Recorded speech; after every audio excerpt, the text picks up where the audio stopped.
Prepare to be mesmerized as you enter the world of Paranormal M, where every story is a true submission and a doorway to the extraordinary. Hit subscribe and turn on notifications to stay tuned to our latest mind-bending escapades. Enjoy the adventure. I'm pretty sure I encountered a demon in the making. For context, I started college in the fall of 2018, going to university in a somewhat rural area. The college itself sits on a large plot of land surrounded by farmland and vineyards, with sections that are forested and have little trails running through them, and a creek that runs the length of the school property. The college has even had a murder victim dumped in one of the wooded areas on campus, but that's a story for another day. Freshmen were required to live on campus their first year, and one of the benefits of that was that we had unlimited access to school cafeteria, otherwise known as the caf. The caf was pretty nice, boasting a salad bar, sandwich station, and mini bakery, hot food with different menus daily, pretty much every fountain drink you can think of. I would get lunch and dinner there with, my only friend at the time, who is now my fiancé. Began to notice this boy who was always at the caf alone. It wasn't uncommon to see students eating there alone. My school had pretty poor community outreach and school spirit, but something was really off about this kid. First off, he had this really distinct look. This is important because we recognized him multiple times over 3 years. His skin was extremely pale, had this waxy, fleshy look to it. Kind of struggled to describe it, like he was made of wax. He had red curly hair. Insert ginger joke here. We don't do that at Paranormal M. A mouth a little bit too large for his face, but what was the strangest thing about him was his eyes. They're the same color as his hair, that bright red auburn. His iris was almost too big for his eye, and his pupils were always extremely dilated. His eyes had a bulging look, very similar to Mark Zuckerberg, like they were trying to escape his face. It's hard to describe here, but he just had a very unsettling look to him. It just felt like there was something very wrong, like there was nothing inside him. But his appearance wasn't what caught our attention at first. What caught our attention was the amount of food this kid could eat. Of course, having unlimited access to food, some kids went overboard. But this kid was on another level. He was always having 5 or 6 cups of juice, soda, coffee, and 3 to 4 plates piled with food. Mind you, it wasn't large or overweight, but he would clear every plate and then sit in this booth alone, staring into space with his headphones in. That was another thing. He always had that blank, vacant expression, always staring into nothing. Whether you walked past his booth, you could hear that the music from his headphones was on full blast. We began to notice that no matter what time we went to the caf, whether it be for a late-night snack, breakfast, or random afternoon craving, he was always there. He was sitting alone in the ruins of his empty plates. We weren't the only people who noticed his strange behavior. By second semester, people began approaching him.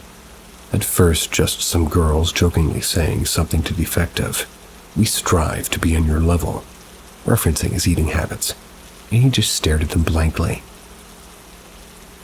People began to ask if he was okay, if he'd like to join them, but he always just stared, sometimes with a knowing smile on his face, but would never reply, leaving the students to depart awkwardly. Once I even witnessed one of the caf attendants telling him he needed to stop spending all his time there. My friend and I always ate. He became my boyfriend, and we began to theorize what exactly this kid's deal was. We said maybe mental illness, or maybe he was a competitive eater, always trying to bulk up, but his behavior seemed too empty, too neurotic to be explained away by any of these. Our main theory, the one I subscribe to now, didn't come till much later. My sophomore year, I opted to live on campus again. In the middle of my second semester, COVID hit. My school allowed us to remain on campus until the school year was up. And due to some personal reasons of not wanting to go home, I remained in my dorm. My boyfriend joined me, and we quarantined together. That time was so strange. Our campus became like an incredibly liminal space without all the other students. Some others remained with us, but on any given day, you could walk the entire campus and not run into another soul. My boyfriend and I started running the wooded trails on campus to get exercise. One day we stopped on one of the trails to do some burpees. As we did so, the kid from the caf emerged from some trees, not on any trail, just walked out of the woods and started running toward us. This really caught us off guard because we rarely saw anyone, and he just made a beeline toward us. Right as he ran up on us, he stopped, just smiled at us knowingly as if we shared some joke. But it wasn't a nice smile. It was incredibly nasty, sinister even. I don't know if I felt that way because he had scared us, but something was off. We had never spoken to him those times at the caf, but he did seem to recognize us. The other thing that was weird was that he was jacked, way taller and just larger than he'd ever been freshman year. It wasn't that he just gained muscle mass. He just seemed to scale up, like he hit a massive growth spurt, which I suppose is plausible, but it just seemed really off. We were both really shaken by the experience and began to joke that he had been eating so much to store up energy so he could level up or something. Then one of us, I forget which, suggested that he looked so strange because it was a demon wearing a human skin. He was eating so much to build strength for his demonic powers, and that's how he grew so quickly.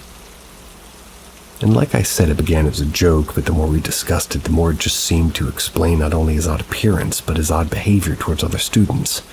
The empty look in his eyes. Here's where things went from weird to fucking terrifying.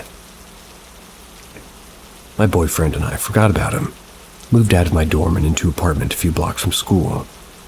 That was as we were still finishing. And while school was mostly online now, I liked the area. The same creek that ran the length of our school campus ran behind our complex. And as it was still COVID lockdown and we had nothing to do, we could go on long walks up and down the creek. One evening we went for a walk at dusk.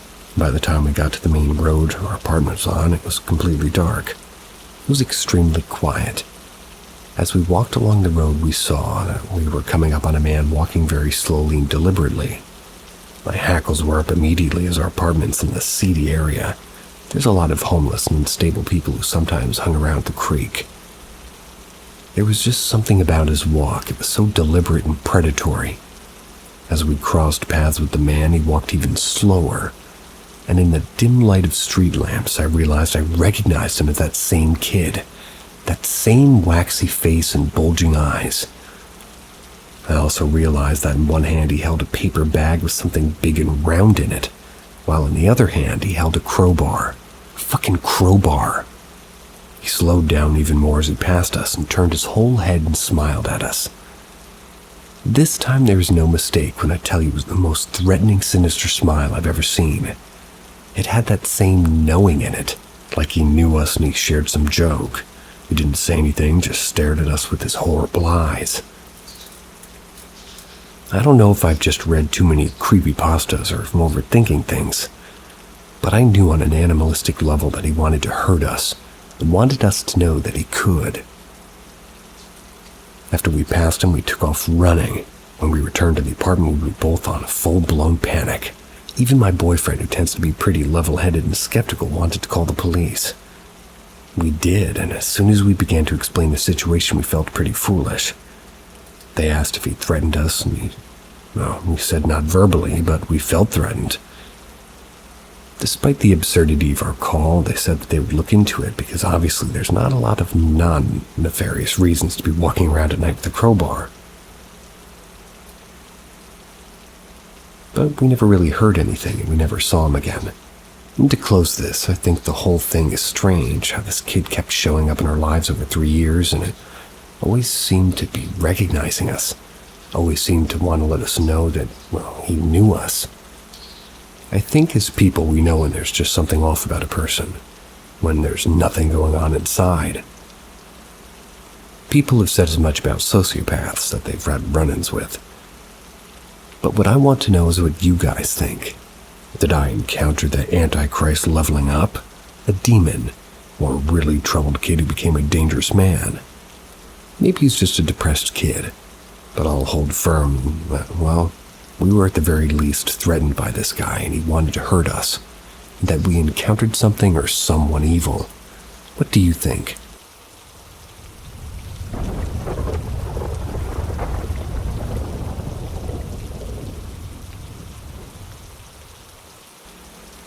Houses on a graveyard. Anyways, some context for new readers. On the east side of Houston, a subdivision was built over a graveyard in the 1970s. New homeowners dug for pools and they started unearthing bodies. Come to find out, it's an old slavery graveyard, the Black Hope Cemetery. There's an Unsolved Mysteries episode if you want more history, as well as a Facebook page of the homeowners' experiences that lived in this community.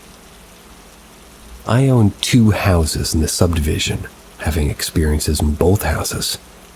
My house I currently live in would be on the north side of the original graveyard. So now the new stuff. Buckle in, this will be a long post. My wife and I are finally submitted to the idea that something's here. There's too much going on to ignore it. My wife put the picture that was in my last post of what looks like somebody standing outside my son's room on Facebook. Gained a bit of traction, even catching the eye of a reputable ghost investigation group. We had a preliminary investigation which proved to be an interesting experience, to say the least. The investigator put REM pod, some light-up crystals that only light up with energy. No idea if they work or how they work. All she explained was that they don't light up when she touches them.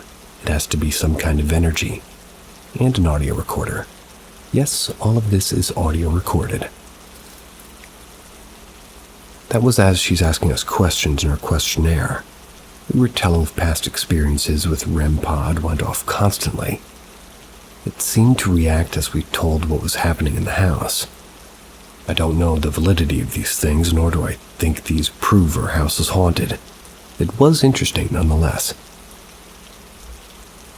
After the questionnaire, she brought out what she called a portal. She explained that instead of white noise like a spirit box, it used low frequency that we can't hear or produce energy. It looked like an old guitar amp with a metal coil run along a strap with a white box on the side.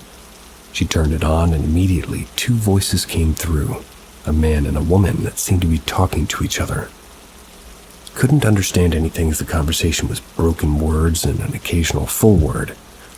Oddly, the woman's voice sounded familiar from what I had heard in my last post while taking a shower.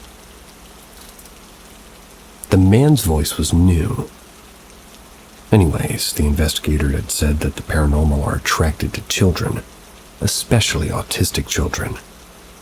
So that made her ask about my daughter. Immediately it said protect her. We asked a series of questions, and there was not a lot that we understood that came through. However, during a break, a voice said clear as bell. It said, "We see her." My daughter, who was sleeping in my son's room, had walked out of the room into the hall and stood in the doorway. My wife and the investigator and I were looking at the box when this was said. My wife turned around, and there was my daughter looking at the new person in our house, looking confused. Then the shift of conversation suddenly went to her.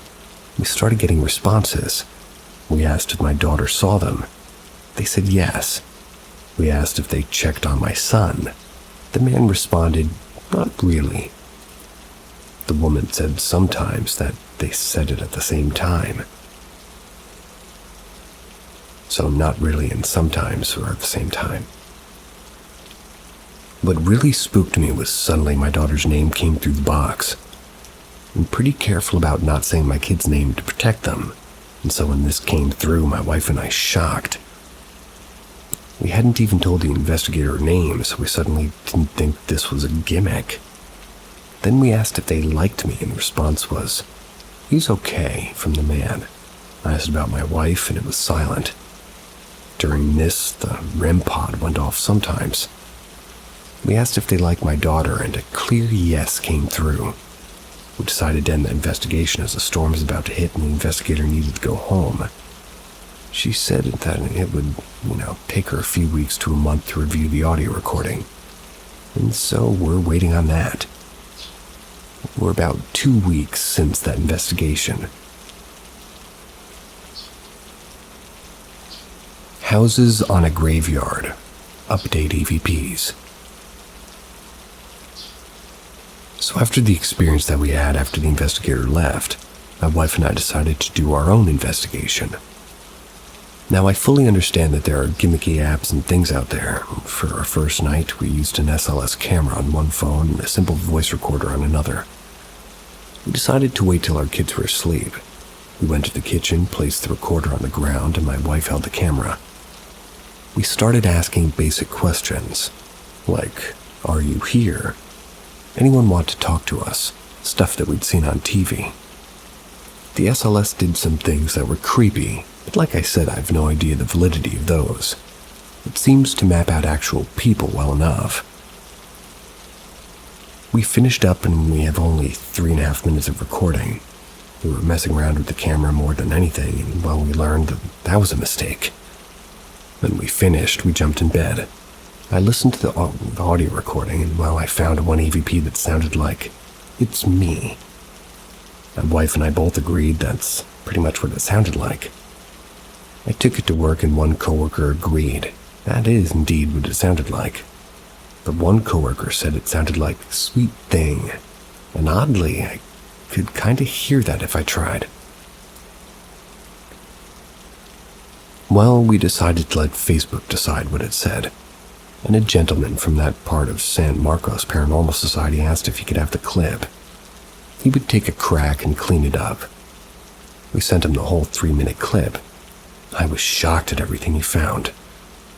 The first EVP found, he asked, or rather, the EVP asked, "Where's the children?"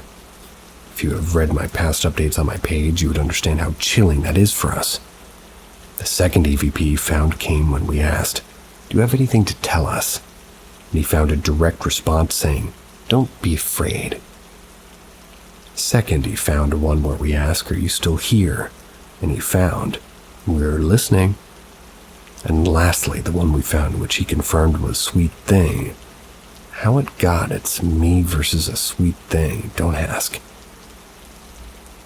The next day we tried again, and this time we did it for 30 minutes. We found an EMF app that seemed to work, and this time we went into my daughter's room as she was sleeping in the master. We went at it for 30 minutes. The first EVP found, as clear as a bell, was "Help." The second one, which I'm suspicious of, is because it sounds like me. But I don't remember saying, "I had to lay down." We asked if we could confirm a name, which was Abigail, came through during the investigator's time. A direct response said Abigail.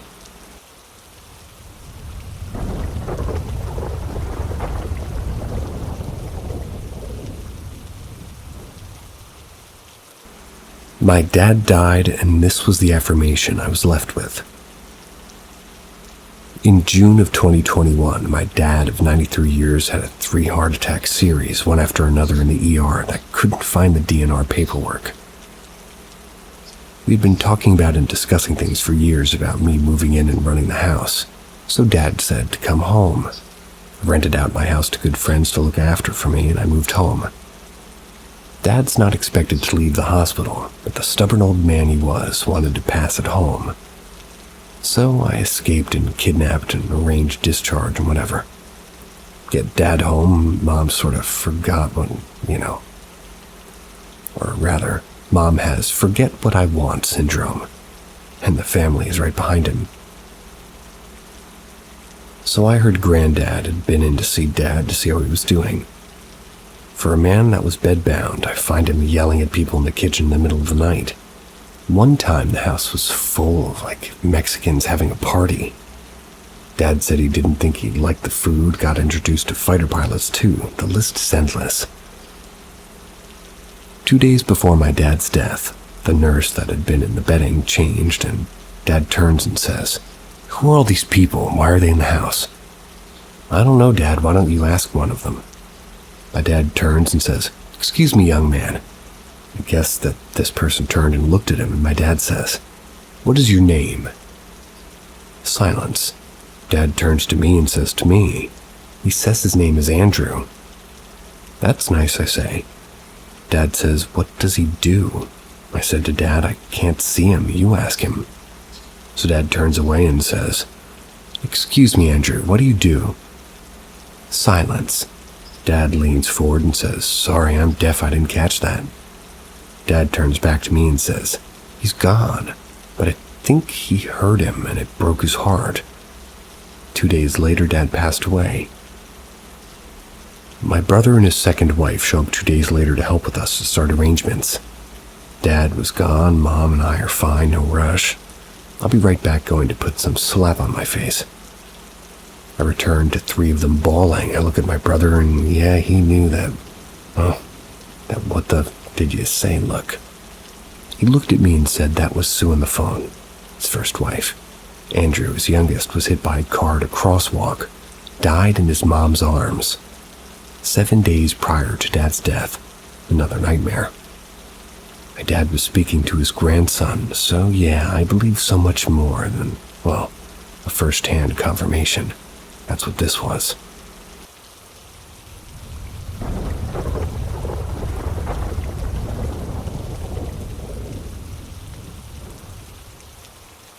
My dad's story before he passed. Not sure if I picked the right flair, so I promised to write about my dad, so here's pretty much the story. My dad had 3 consecutive heart attacks in the emergency room in the hospital. The date was June 2021. Doctors don't expect him to come home, yet he defies them, and 3 weeks later he is home, and under the care of the palliative nursing staff along with my mom and myself. During the next 5 months before he left us, I would walk into the room and he would be fully engrossed in a conversation with the invisibles. One time he said the room was full of Mexican people with food and he wasn't sure if he liked the Mexican food. I told him to tell them to go away. One time he introduced me to 2 invisibles that he said were fighter pilots. Dad said his dad had been to see him. My uncle that my dad said traveled thousands of miles to see Dad, and despite all of this last one was the clincher. 2 days before Dad passed, Dad was in his chair and was sitting on his bed. "Who are all these people?" he asked me. "I don't know, Dad. They're invisible, so ask one." My dad turns away and says, "Excuse me, young man, sorry to bother you, but what's your name?" There's a brief pause, and my dad turns to me and said, "His name is Andrew." "That's nice," I responded. "What does Andrew do?" he asked me. "I don't know, Dad, can't see him, so ask him." He turns away from me and says, "Excuse me, Andrew, what do you do?" There's a pause, and Dad with his hand to his ear leans forward and says, "I'm sorry, I didn't catch that." He then turned to me and said, "He's gone." That was on a Tuesday. 2 days later, Dad passed. This is where the story gets freaky. So my brother and his second wife show up on Saturday so we can go to the funeral home and make final arrangements. I leave to put on my makeup and come back into the room 10 minutes later, Mom, my brother, and his second wife sobbing. "What did you say?" I asked brother. All choked up, he said he just got off the phone with his first wife.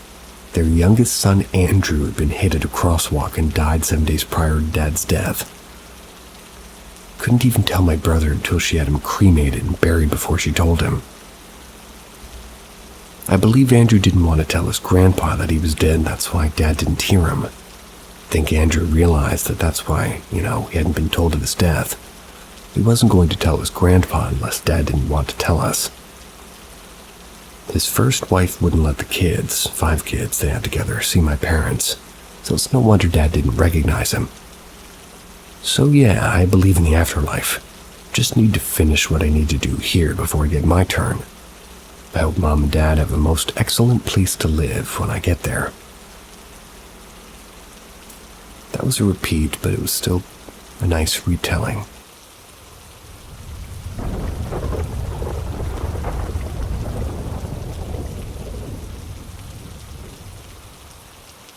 Younger brother, 18-year-old male, seeing paranormal things and screaming in the night. Around 3 months ago, my younger brother woke up screaming bloody murder around 4 a.m. in the morning, waking up the entire house. After my mother and I came running to see what was happening, he was downstairs crying and screaming that there was a man in his room. After calming down, he told us the full story. At first, he was dreaming about hands coming from the curtains and reaching out to grab him. After waking up, the hands were still there, but now they were around him on the bed. He shot out of the bed screaming, only to be met by a dark figure lurking in the corner of his bedroom. He ran out of his room, down the stairs, saw my mother standing there. Only my mother and I were just coming out of our rooms to see what all the screaming was about. So that wasn't our mother. My mother and I never saw the figures, only heard the screaming, but my brother swears they were real and he wasn't dreaming anymore. He did see the real us coming down the stairs, and that's when he looked back and my mother, in air quotes, was gone. He described it as the scariest thing that he's ever seen. Now, about a week ago, a similar thing happened. Once again, there were screams, not as severe as the first time, but still loud enough to wake all of us. My brother's in the hallway crying again, and he had seen my deceased dog on her hind legs with red eyes and satanic symbolism staring at him. I'm not entirely sure if this was a nightmare this time, but my brother's not somebody who's easily scared or panicked, so it does leave a bad taste. My first instincts say that it was a dream and maybe sleep paralysis. I'm not too familiar with paranormal things, so I was hoping to maybe get some pointers here as to what this could be. I'd be lying if I said I've never felt weird in our house, but I never thought much about it. It's just an ordinary Dutch family house with no prior history of paranormal activity.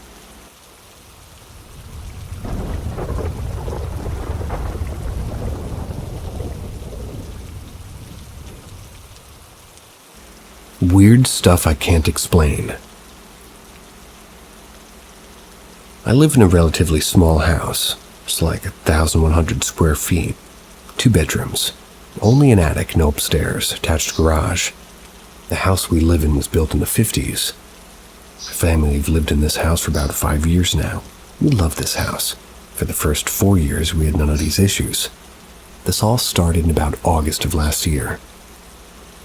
I'm going to give you a list of events that I now suspect are all related. Event 1. While backing into my driveway one day, while switching cars so my wife could leave for work, I saw what looked like a shadowy man on the backup camera enter my house. My heart raced, but I flew into the house, grabbed the bat, and checked every room top to bottom. I found nobody. Event 2. In September, we started hearing weird sounds, like knocking in the walls. I thought we maybe had mice, but no dice. The knocking didn't last long. It was always 3 knocks. Sometimes we would hear it on the doors and on the windows. Event 3. November, I started hearing the sounds of our old switches in the other rooms flipping on and off. It would only happen like one time, but it would always happen immediately on and immediately off. This would mainly be in the kitchen. Sometimes I heard it in the bathroom. And might I add, I never see the lights go on, but I clearly hear the switches. Event 4. This is when it got really weird. In December, one night at exactly 10:33 p.m., while listening to YouTube in the garage and working on my motorcycle, I heard something like slide and fall in the living room. Everybody in my house was asleep, so I head to the living room to see what it was. In order to get into the living room from the garage, you have to go through the kitchen. That's when I got to the microwave stand. I heard clear as day my voice. It was calling my son's name. It did it once, and I flew into the living room with my fist cocked, but I saw nothing. When I looked around the living room, one of the pictures above my couch had fallen down. It was the one of my son. Event 5. Now we hear stomping between our rooms and my son's room. Sounds like it's pacing between our rooms. It's a short hallway, maybe 18 feet. It doesn't last long. Event 6. Random toys are making noise now. Still hear the footsteps, but they're not stomps, more like sprints. Like something is sprinting back and forth in the hallway. Just the hallways. All this stopped in February, until today, May 8th. and we started hearing weird knocks again. And now both me and my wife had the weird feeling that we're being watched. My arm hair has been standing up on its own for no reason. It's weird to me.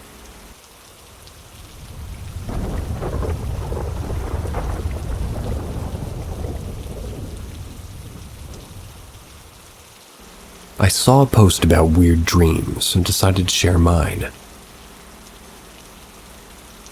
So when I was 5, I had this super realistic dream that I was in a local forest, mushroom picking with my granny. I got lost and I didn't know what to do.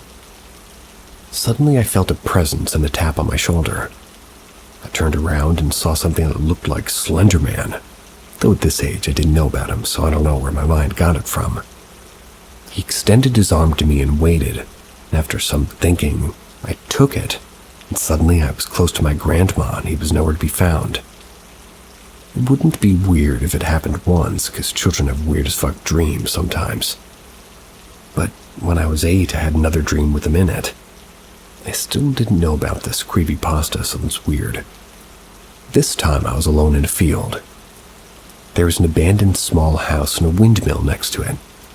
I went into the house, found nothing except for a single chair in the middle of a room.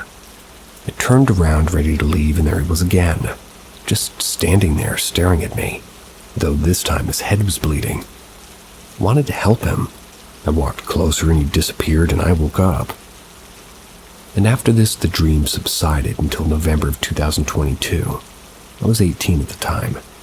This time I knew about Slender Man, but I wasn't consuming any media with him in it, and to be honest, I forgot that he was even a thing. Suddenly I had a dream where I was going to a local shop with my high school friend. She started freaking the fuck out and ran away. I tried to find her, but I saw him standing in the park next to the shop. So I ran into the shop, and after, quitting the store, I blacked out. I regained consciousness and I was standing on some sort of a stage. On the ground, there was a body of some rando man. I stood there horrified because the body was messed up. Suddenly, I felt a hand on my shoulder. I look up, and Slender was standing next to me, looking at me. I freaked out and woke up. Ever since that, I have at least one dream per month with Slender in it. Whether he's just standing in the background or actually doing something, he's still there. Most of the time, he isn't aggressive. But I had one dream 4 months ago where I was walking in a local forest biking route. I don't know the name for it. English isn't my first language. I was with my mom. We stopped next to an area with benches. Suddenly I heard this loud as fuck high-pitched sound. It was unbearable. I fell to my knees. My mom was worried, saying something to me, but I couldn't hear a thing. Suddenly I became very nauseous and threw up blood. I laid down on the ground and saw him in between the trees, just standing there. I blacked out, and when I regained consciousness, I was in the middle of nowhere. I stood up and he was next to me. Then I woke up. In the past 2 months, these dreams stopped for some reason. Congratulations to everybody who had a big enough of an attention span to read all this. I doubt it's paranormal because Slender isn't real, but I thought I'll share. Maybe you guys will tell me if this has any deeper meanings, or if it's just my mind playing with me.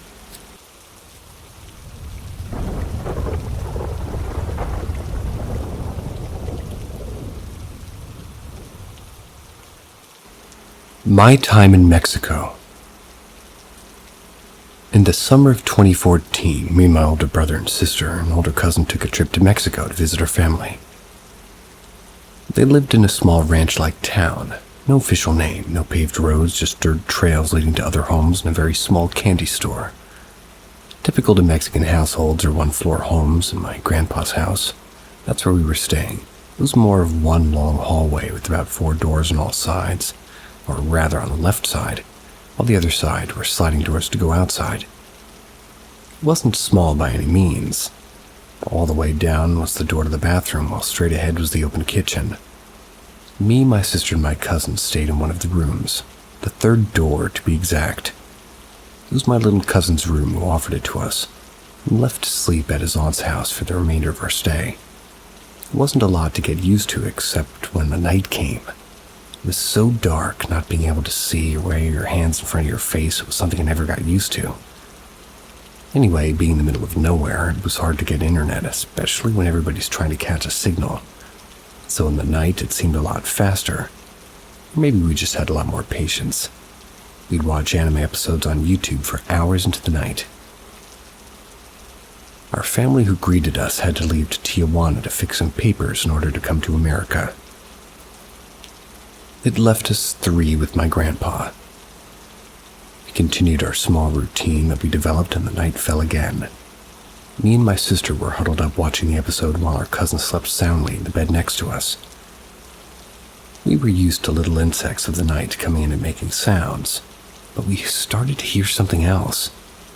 It sounded larger and far away. My sister paused the episode that we started and kind of just stared at the ceiling to focus on hearing whatever it was.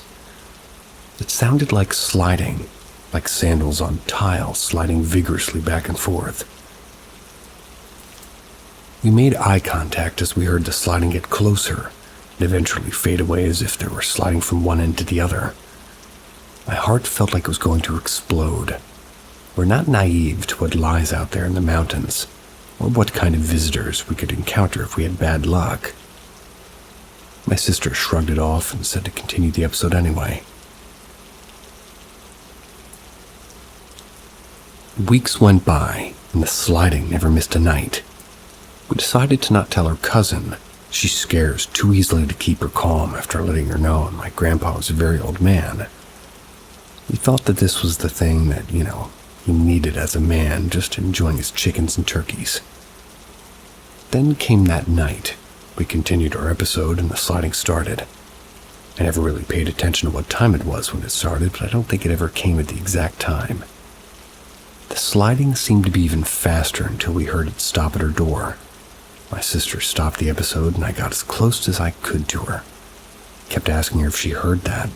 I heard that it stopped at her door, but she continued to shush me, tell me it was nothing. I felt fear to my core and frustration to her denying it was anything out of the normal. Then we started to hear the sliding in the room. My sister quickly pulled the bedsheet over us and laid flat. We hear the soft impact of our shoes being slightly pushed aside. My sister continued to put her finger to her lips to shush me as I do my best friend.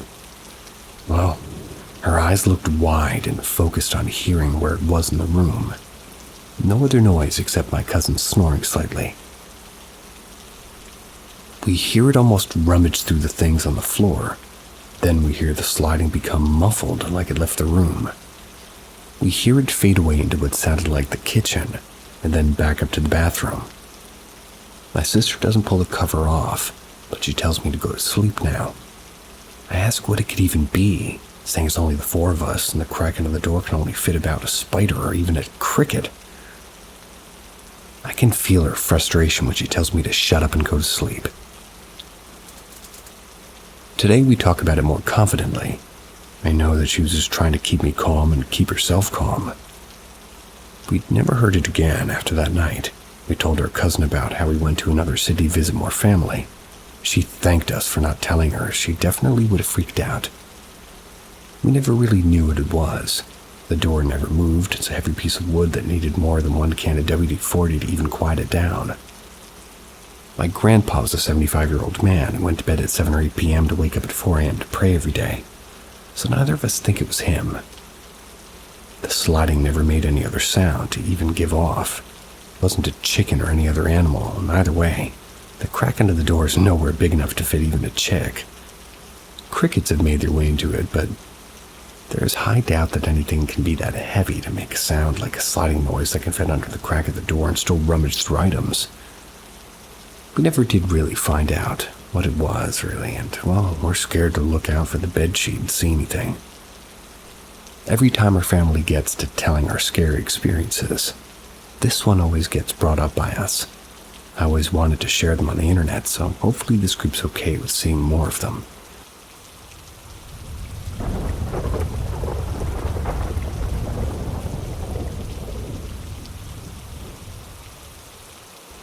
Has anybody ever seen or heard a similar experience? We made this rule simply for our safety. Not only could any weirdo be in there lurking, but these tracks were known to have suspicious and creepy occurrences. I have a handful of stories I can tell around these tracks, but we'll stick to this one. Anyways, some dumb drama I don't have to get into between two friends happened, and by the time everybody was ready, it was already 7:30ish and the sun was setting. I personally knew it was a horrible idea. Didn't actually want to follow through, but I was stupid and I'm known to not be very good at saying no. So we set out to the tracks anyways.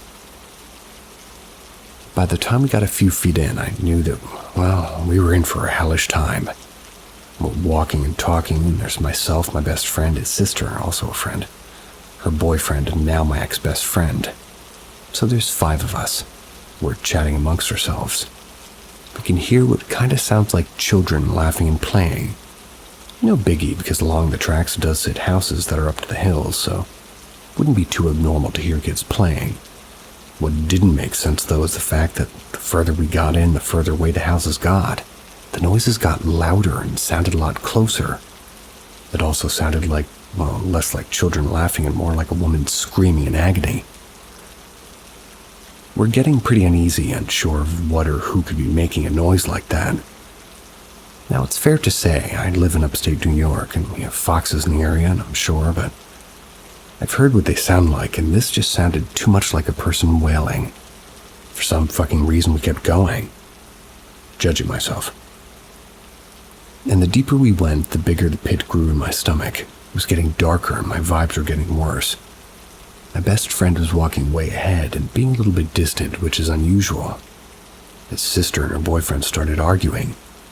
Figures, the two that held us up in the first place with drama. Meanwhile, me and my ex-best friend are talking about how none of this seems like a good idea. Pretty much talking about turning around and going back. Despite it being a pretty nice day, the wind began to blow as if a storm was nearby. We get almost to a spot where we can enjoy to chill at, which was off the tracks, and it's basically this creek that turns into a pretty big waterfall. We were nearing it when, well, the hell really set in. We didn't hear any screaming anymore, but damn the eyes I felt on me. It was so, I don't even know how to describe it. The closest thing I can compare it to is being in an auditorium in front of 100 people silently staring at you. I felt really sick. I felt really dizzy randomly. My vision was being fucked with heavily. The wind is worse. My ex-best friend is beginning to really lose it and suggesting that we go. I try to get the others to come along, saying things along the lines of, "Come on guys, we can't be here anymore. We really gotta go, come on." The two were still busy arguing. I'm watching her sit down on the tracks and her boyfriend just stand there staring at her. My best friend is still being really weird and he's ahead looking to the distance. That's when I start seeing it. Well, more like them. As I stared into the woods around us, I begin to see what looks like an odd little thing within the trees, standing behind them and alongside them. It took a second for my vision to focus, but when it did, holy shit, the blood in my body just ran cold. They were children. And I know you're probably rolling your eyes by now, right? All this long-winded bullshit for some cheesy-ass story with zero proof behind it. Wrong. I know it sounds crazy, but I promise you, eyes, children. There were quite a few of them. I can't tell you how many were scattered throughout the woods, but I wasn't going to sit there and count them all. What I do remember is that they were all dressed in white, boys and girls. And they had no eyes. That's right, no fucking eyes. I promise I'm not making this shit up. I still remember how fucked up it looked. Looked like deep pits of nothing. After that, I kid you not, I didn't care about drama happening on the tracks. I didn't care if I had people irritated with me for running out on them. I didn't give a shit. I told my ex-best friend, we gotta go now. Me and her started jetting out, trying like hell not to trip on the space between each track. I'm not 100% certain on this part, but I thought I heard running coming along from all different directions around us.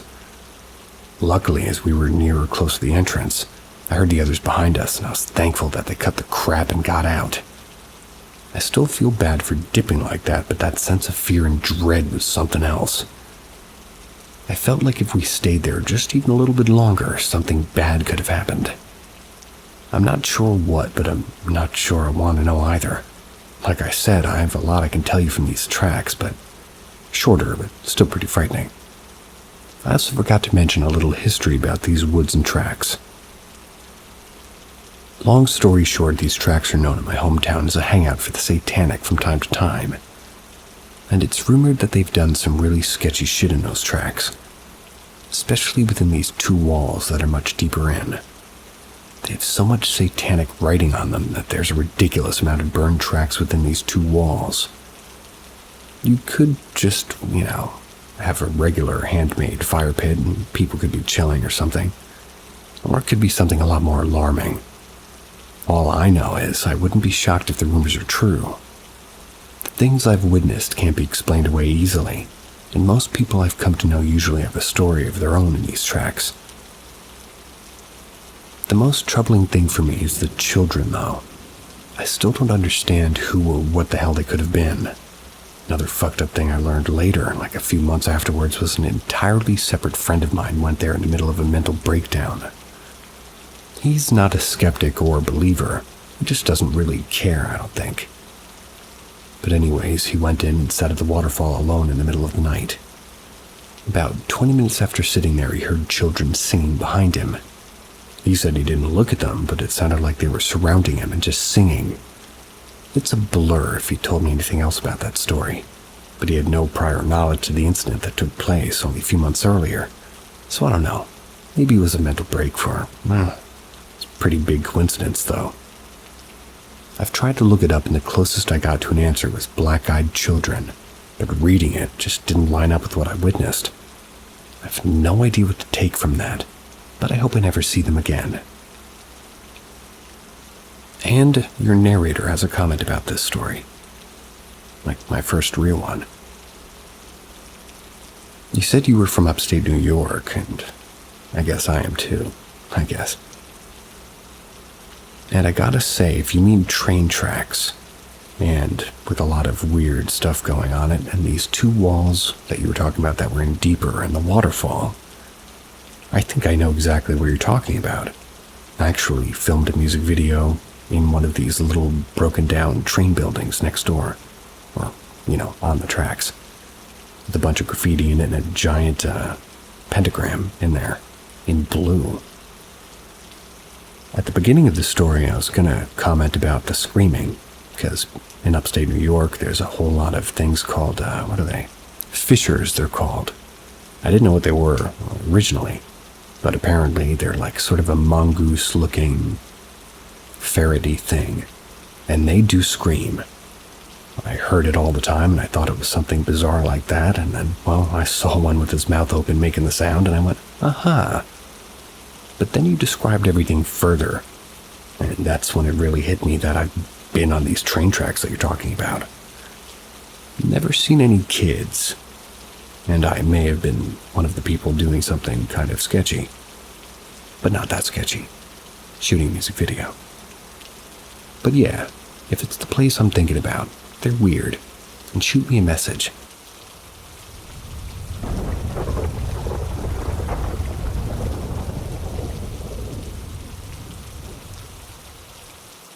The day I became a believer.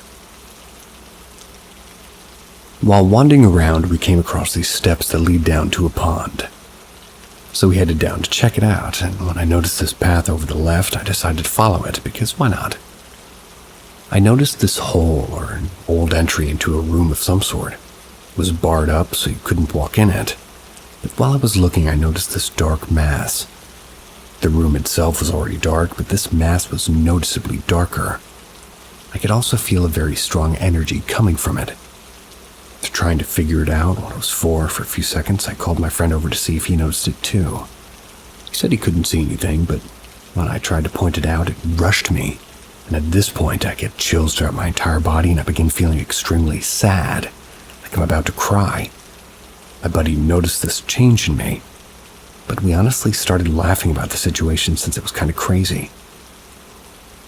We ended up walking away and continuing down the main road toward the pond. I couldn't shake the feeling whatever I just encountered gave me, so on our way back, I decided to take another look. But this time it rushed me instantly. Turned around and went back to the main path, but whatever it was stayed with me. I began feeling like my energy was leaving my body. So, the point that I had to sit in the middle of the path, I kept telling it to go away, that it wasn't allowed to follow me. but it definitely didn't listen. The rest of the day I spent in Naha. I just couldn't shake this thing. Even when we got back where we were staying all night, I could feel it watching me while I was trying to sleep. I asked my friend's wife, who was a local, to see if I could get a cleansing anywhere, and thankfully she was able to help me out. It was just a freaky situation, and the energy that it gave off was extremely powerful. Never felt something like that before, and I hope to not encounter anything like it again.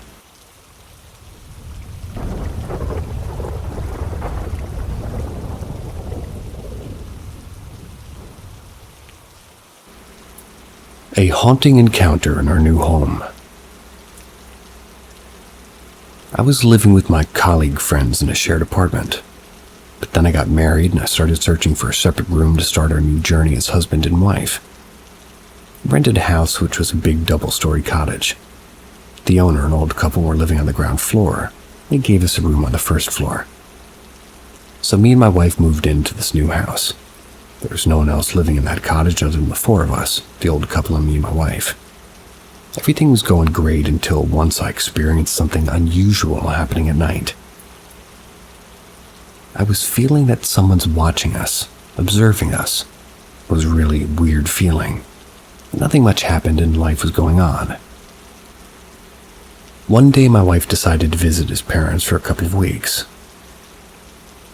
My wife decided to visit his parents. She left home. Okay. I was all alone that night, and after finishing the episodes of The Big Bang Theory as usual, I slept in my bed. It was now middle of the night, and I was in a deep sleep, around 3 a.m., and I started feeling someone's trying to hold my hand and legs. But in deep sleep, I couldn't feel much. But slowly, the grip on my hands and legs became much more firm. Suddenly, I woke up. Now I was feeling 100% that someone's holding my hands and legs. Now I couldn't breathe. I was also feeling like someone's trying to stop my breathing. I got scared. My heartbeat increased violently and I started sweating. I suddenly remembered that I should speak the religious chants, but not a single word was coming out of my mouth. I became more desperate and gathered all my energy to speak chants, but I couldn't. Then I realized I should speak religious chants in my mind, and this is where I started feeling relieved as the grip on my hands and legs and on my throat were loosening. I now could speak, and I started chanting religious chants loudly. Slowly, everything became normal and I could sleep. After my wife came back, we shifted to the new rented house, and I never experienced the similar incident again. Till now.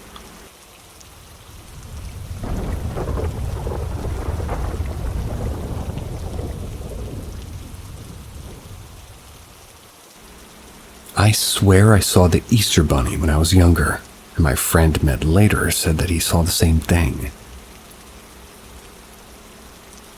So back when I was around 7 or 11 years old, I recall a very vivid memory of seeing what looked like a 6 to 7 foot tall Easter Bunny shadow thing that was completely still after getting up to go to the bathroom.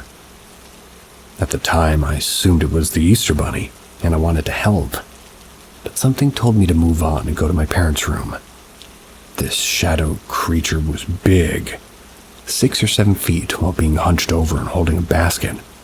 I assumed full of Easter eggs, but I couldn't tell the entire entity was emitting no color.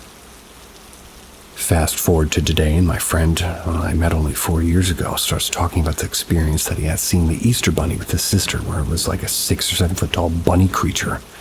It was holding a basket, standing completely still and down the hall when he was younger. I have never talked to him about this, and he asked his sister. She was also there. Asked her about it, and she described what he saw. And for reference, he didn't message her specific details, just asked about if she recalls seeing the Easter Bunny. That's actually scary.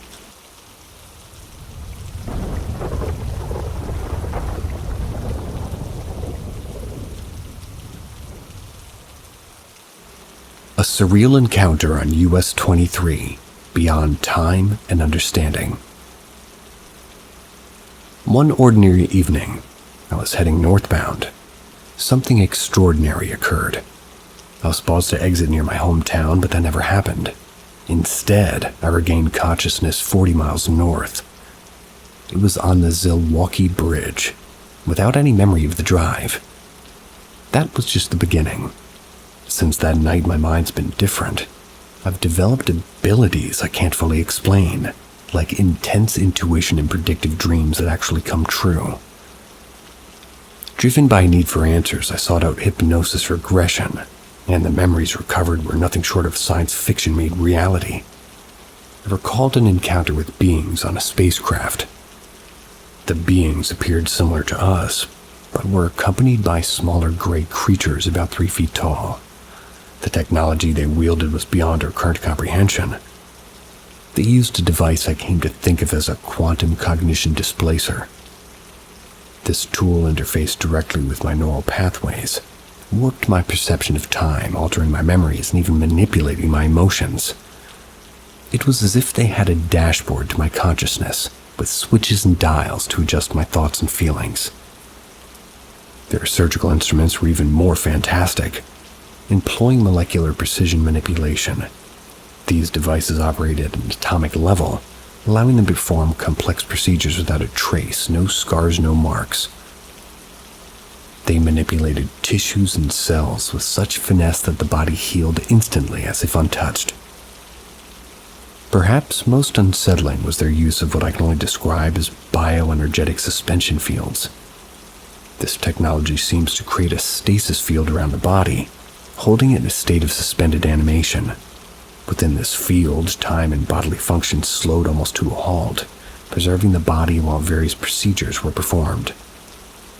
These memories, as vivid as they were under hypnosis, sound unbelievable, but the changes to my cognitive abilities are very real and utterly inexplicable.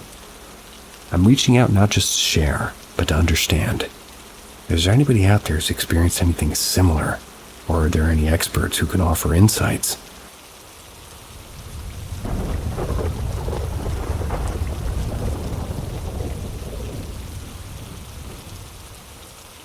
Haunted Bungalow.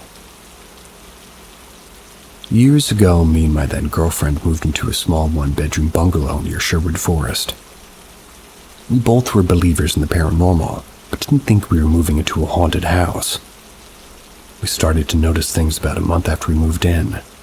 We had just gone to bed one night and were trying to get to sleep when we heard somebody moving around in the living room. The flooring was really hollow, and you could hear somebody in there from anywhere in the bungalow. And then it sounded like somebody had sat on the sofa. I asked her, "Did you hear that?" She said, "Yeah." I asked, "What did you hear?" She replied, "Somebody walking around the living room. He sat on the sofa." We actually thought that we were being burgled. So I found whatever makeshift weapon I could. I think it was a shoe. Kept it out of the bedroom, across the hallway, and burst into the living room, flicking the lights on as I did, and there was nobody in there. This happened night after night, and after bursting into the living room a few times, I didn't bother as there was nobody there. But this was just the beginning. We lived there for around 5.5 years in all. Some of the things that went on were very strange. I'll find the toothpaste in the kitchen when neither of us had put it there. She would take a bath and afterwards ask me what I wanted, and she'd heard me calling her from the other side of the bathroom door. Though I never really left the living room, hadn't heard a thing. I'd be sad watching TV in the living room and hear someone whispering in my ear, although I could never make out what it was saying. The activity seemed to be on a cycle. We'd have 3 to 4 weeks of peace and quiet, and then 3 to 4 weeks of activity. We'd even seen whatever it was a few times, too. One time my girlfriend was in the bath. She'd take 45 minutes to an hour in there. I was in the living room and I really needed to go to the toilet. Stood up doing the need to wee dance. A completely black figure walked straight through the living room door right in front of me. Walked into the middle of the living room, leaned is what they meant. Walked into the middle of the living room, leaned forward as if to check me out, and then stepped back. When it stepped back, it dissolved. That's the closest description I can think of. I just stood there with my brain trying to compute what I'd seen. I thought it had to be a shadow cast by car headlights or something in front of the large lamp that was on. I checked the street, no cars were there. It's a dead-end street. Went to the lamp, put my hand in front of it, and too much light and too big to cast a proper shadow. Spent a fair while trying to figure out a reasonable explanation for that. Another time I saw it, I'd gotten up in the middle of the night to use the bathroom. I didn't want to wake my girlfriend up, so kept the lights off. There was a street lamp that shone through our kitchen and into the hallway, so I could see a bit. We had a built-in cupboard in the hallway, and I saw this big black thing blocking the light. So I thought the door was open, reached over for the light switch, and a large black shadow took a step back. I'd just been stood toe-to-toe with this thing, thinking it was a door. Turned the light back off, and there was no shadow whatsoever. The light shone through the hallway as usual. There were lots of other things that happened over the 5.5 years that we lived there, but those were the most memorable.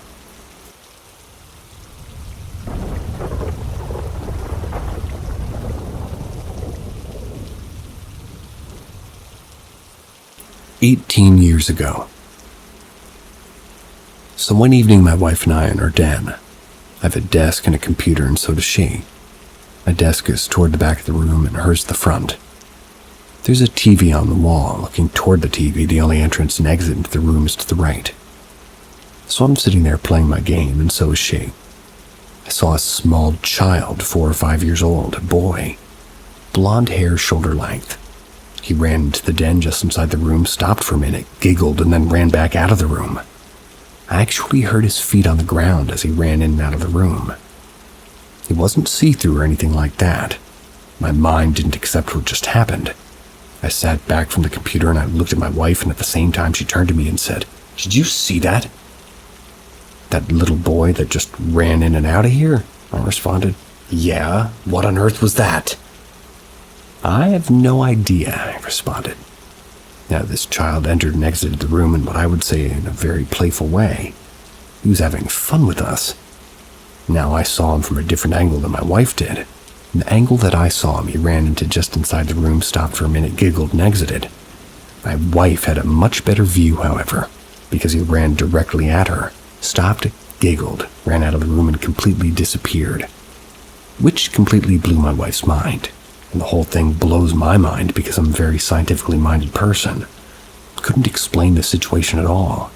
So in any case, it's not a very impressive ghost story, but it happened to me and my wife years ago, and we have no idea what it was that we saw. Anybody that has knowledge of these things, I'd appreciate a comment. Tell me what you think it was.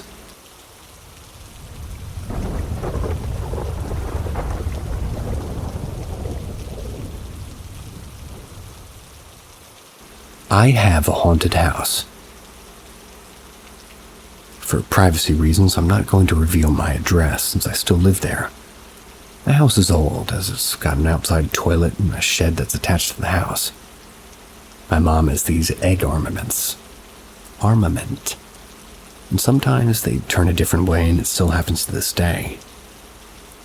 The people who live in my house is my mom, myself, and my cat and my hamster. Cat and hamster people. Nice.